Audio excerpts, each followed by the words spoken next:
Hey, ladies and gentlemen, welcome back to the channel. As always, it is Nick here, back with your daily crypto news and analysis. And today we're going to be talking about the overall crypto market. So let's just dive in. Let's talk about a few things. Yeah, I mean, today we've seen a pretty big drop on Bitcoin. We've seen a significant level being tested with a nice impulse from it. On the 24-hour span, we are seeing, some green, but honestly, we are looking at a pretty rough day in this market. We've seen the CPI report come out. We're going to be discussing that. On the 7-day span, you guys do see Luna down 96%. Yes, Luna and UST are still taking a major hit. Guys, it is honestly insane. Terra right now, aka Luna, came all the way down to almost, it's like 87.5 cents. Insane. A lot of people keep asking me, dude, are you trading Luna right now? Are you taking positions on it? If I was going to trade Luna, if I was going to take a position, that 80 cents level was the perfect time to, put in a really nice buy point and get in for a quick trade. But, besides that, I'm not looking to hodl this long term or anything like that. I mean, you guys do your own thing here. I'm not going to advise you to jump into this at all. I think that the risk to reward ratio is pretty high, though. But yeah, I mean, I'm not jumping into Luna at all. If anything, I would utilize it as a quick trade, if anything. But I just don't see this, turning around that quick. And I honestly see more pain for Luna and UST, as sad as it is. But it is what it is. But we've been seeing a ton of news circulating around the CPI stuff and also even in regards to Luna. So let's just dive in and let's talk about it. So first and foremost, Charles Hoskinson actually retweeted, or I shouldn't say retweeted, but put out this. I actually quoted this and said, yep, the rich get richer. So we do see here, here's the word on the street on Luna. Now this is a little bit of a speculation, but in my opinion, this could definitely be, the truth. I've been talking to you guys a little bit about how, this entire Luna UST situation was fully planned. It was a major attack from, centralized entities, BlackRock and Citadel. They basically borrowed 100,000 Bitcoin from Gemini. It appears in their loan book. They swapped 25K of that Bitcoin into UST. This was done quietly in anticipation of the attack. When the time was right, they called up Do Kwon at Terra Foundation and said they wanted to sell a lot of Bitcoin for UST. As it was a large trade, they told him, they didn't want to move the market and asked if he would like to buy their large block of Bitcoin at a discount for UST. Do Kwon took the bait. He gave them a huge chunk of UST, thus lowering the UST liquidity significantly. At that point, BlackRock/Citadel dumped all of the Bitcoin and UST, causing massive slippage and triggering a cascade of forced selling in both assets. The real problem was BlackRock/Citadel knew that Anchor, which holds a lot of Luna, was a Ponzi scheme. They offer 20+% staking APY. So again, yeah, it's kind of, a little bit weird with that. And this crash would trigger more withdrawals than Anchor can repay. These forced withdrawals and selling would trigger a massive sell-off in Luna, thus further breaking the dollar peg and wrecking the market further. BlackRock and Citadel can now buy the Bitcoin back cheaply to repay the loan and pocket the difference. Meanwhile, billions of longs and Bitcoin VAR were wiped out. This was pure market manipulation. Honestly, when we take a look at this, I think that there was a ton of insider trading happening around this. I think that this was one massive big shock. I think that this is going to go down in history. Honestly, when we look at this, I think that this is going to be something pretty significant, and we are all going to remember this going forward. Back in 2017, 2018, there was a lot of things happening around, this market, specifically from institutions and things like that. The big player at that time was like John McAfee, right? He was the one that was really kind of marching on with crypto, really talking about it a lot, getting the word out there. It started to grow a little bit, but, nothing like this really happened. I mean, this was pretty bad. I mean, I would say that this is a historical moment. And it is sad that a lot of people are getting wrecked. I mean, it's pretty rough right now. But I think that this actually caused the market to oversell greatly. I think that, a lot of the drops in this market are inorganic right now. This is also why I took another position on Chainlink. My stop loss on Chainlink got hit at about $7.90, and I was able to buy a little bit more. I didn't buy the exact bottom at all. Guys, I mean, to buy the exact bottom, it's illogical that you'll ever do that. I bought around like $7.50 to roughly almost $8 again. Really kind of buying around my target points around that range of like 7 to 8 was perfect for me. I took my position because, hey, at the end of the day, look at where, Link is. Link is at prices that we have not seen since going back as far as July of 2020. Could this come down lower? 100%. I have tight stop losses in order. But I'm telling you guys right now, in my opinion, this entire sell-off is inorganic. We've seen the CPI report come out. We do see our inflation barreled ahead at 8.3% in April from a year ago, remaining near 40-year highs. The consumer price index accelerated 8.3% in April, more than the 8.1% estimate at the near highest level in more than 40 years. We are literally 0.2% above the estimate, and the markets were reacting massively to this.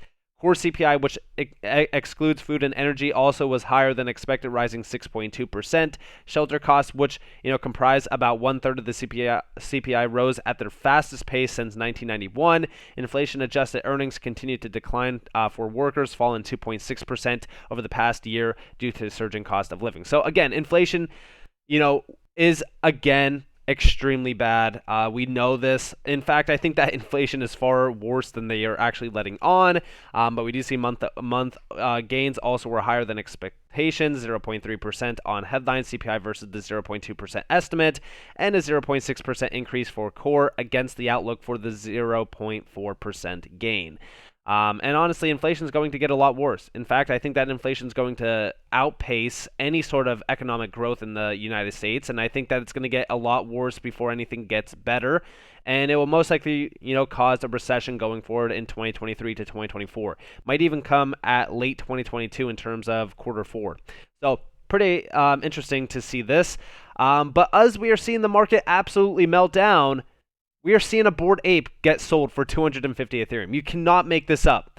As we are seeing the market melting down, as we are seeing, massive shifts in the market, panic ensuing, somebody is paying 250 Ethereum for a Bored Ape. How insane is this market right now? Chaotic. But we also seen, with the UST shortage and things like that in terms of liquidity, right?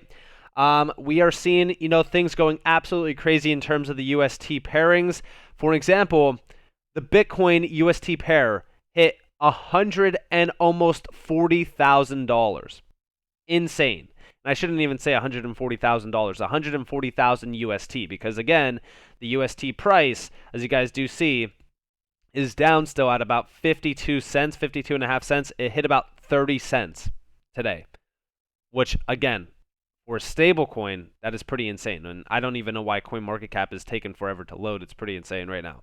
But I thought this was pretty interesting to look at as well. But with the CPI report coming out today, Indices actually did not get killed too bad. Obviously, these are not closed out. I don't know what is going on. All right, that was weird. My connection went out for a little bit, but let's go to the Dow Jones and let's address this. So again, with the CPI report coming out, I'm surprised that the markets didn't react a little bit more chaotically. But as expected, in terms of the Dow Jones, we came down to almost test that fib level at about roughly the 786, which was 31,800. And we came close. I would say that we came fairly close to testing that level before having a nice impulse today. Which I like to see. In fact, even with the Dow Jones and the S&P 500, like the S&P 500 is actually having a pretty, slow day. It's still sitting at about roughly 4,000, which is welcoming. Again, these are not closed out fully. We could still see impulses. We could still see volatile price action. But with all of this in mind, the dollar is actually still trading sideways. And I've said yesterday that it looks like the dollar is actually kind of slowing in terms of the pushes to the upside. The candles are trading sideways. We're kind of seeing a little bit of a, slow move on the chart. We're seeing the RSI decline a little bit. And we are still seeing that 10, EMA still getting tested, as you guys do see coming down to test it today. I'm actually watching the dollar right now because as we are still seeing inflation rates continuing to rise and economic growth slowing, we are still seeing the dollar at 100 and almost 4. So this is interesting. I'm going to be watching the dollar as we do kind of move forward on. I've taken some positions in this market. Like I've said, I still have some tight stop losses in mind because yesterday I did report on the idea that we could see a nice impulse, which would be like an 8% move. You guys could watch the video from yesterday. But we came up a little bit higher actually. So let me move this to the side so that you guys could see it. So I was expecting us to come up and test like roughly 32K. We came up and actually tested 32.6K, probably having that nice little fake out event for people thinking that, all right, that's it, the bottom's in, we're going on a nice move. All of a sudden today, we crashed a little bit. So I was actually expecting a 10% drop down to the summer lows. Off of the top candle here down to where we currently test it was about roughly an 11% drop, which it is what it is. Could the bottom be in at this point, right? 29K. Because we tested it multiple times today, by the way. I think we tested it fully twice. In my opinion, I still think that we will test that summer low. We could still have the bottom in. That's why I took some positions. Like Link was the one that I felt so confident taking a position on just because of the levels that we tested on Link. I felt pretty confident with that. But as chaos ensues in this market, we're going to see a lot of people saying, don't buy at all. Wait. It's okay to enter in some positions with tight stop losses in mind. I don't feel too bad about entering some positions with some tight stop losses. Again, a lot of people still think that we're going to be testing that 200 EMA, which is roughly at about 27K. In my opinion, if we test that and we lose that, it's game over. It's basically done. So I'm hoping that level does hold if we do test it. Again, that's why I have tight stop losses in mind. If you guys are playing in this market right now, make sure that you are having your stop losses in mind. You could have a manual one where you sell at a specific target and you are the one that has to do that, or you could have auto sell orders as well if you want. Again, I always say stop losses can definitely save your capital and preserve your capital in order to buy the dip even more, which is, again, what happened on Link today for me. It is what it is. When we look at this market, I think that impulses are going to be welcomed. We could also have slight candle wicks that are scam wicks that could actually stop you out. That's why, like I said, automatic ones sometimes actually, mess up the entire game for you. Where manual ones, where you are the one that decides on if you are selling it or not, you could still be an emotional trader and not sell when you are supposed to, and kind of, screw yourself out of, getting into cheaper bids. So again, always just play into the game. If you are an emotional trader, most likely have an automatic stop loss and convict yourself to it. If you're not an emotional trader, maybe have a manual stop loss in mind. But yeah, I think that when we talk about, inorganic sell-off patterns, I think that the entire market is playing into the Luna situation. I think that everyone is just panicking. I mean, if you think about it, right, if we're going off the candle recently that we've seen at the heights here at 48K, we are already down roughly 40%. Recently, if we go off of our all-time high, right, because yesterday I told you guys, if we're following the 4-year pattern, we already seen our topping point on Bitcoin. We're basically in the bear market right now. Which means, hey, prices could go a lot lower, which is expected if we are, following the 4-year cycle. A lot of people think that we are following a lengthening cycle, myself included. But again, it doesn't mean that I'm going to convict myself to it fully and not have stop losses in mind to preserve capital if we do go into a full-fledged bear market where we do drop an additional over 30+% from our current level. But we're basically down 58% right now from the all-time high. If we go back to our summer lows, this was roughly about a 55.77% drop. So we're actually mimicking that drop even a little bit more. If we do come down and test those summer lows, it will be roughly almost 60% drop, almost a 59% drop. So I'm definitely watching Bitcoin closely here. I definitely have tight stop losses in mind. On Chainlink, my stop loss, I could actually tell you, let me go to the chart for Chainlink. It will be easier and it will actually be a little bit more accurate. I had a few areas that I really wanted to buy Chainlink at, so I think that I have it on the Coinbase chart instead. So yeah, here are my levels that I've been watching, and it came down a little bit even below them.